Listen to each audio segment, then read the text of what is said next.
Nakiisa ang Philippine National Police sa isinagawang National Peace Walk 2026 na pinangunahan ng National Task Force for the West Philippine Sea sa Quirino Grandstand sa Maynila.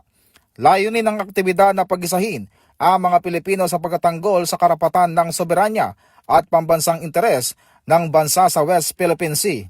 Bit-bit ang temang Walking in Unity, Celebrating a Decade of Victory. Pinunita rin sa programa ang ika-10 anibersaryo ng makasaysayang 2016 South China Sea Arbitral Award na kumikilala sa mga karapatan ng Pilipinas sa ilalim ng international law.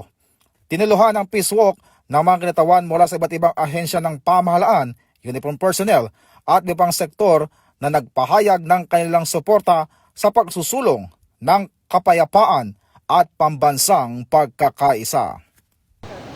Mula po dito sa himpilan ng Pambansang Pulisya ng Pilipinas, ako po si Patrolman Adrian Dayaw, nagbabalita para sa Police News Express. Bagong PNP para sa bagong Pilipinas, serbisyong mabilis, tapat at nararamdaman.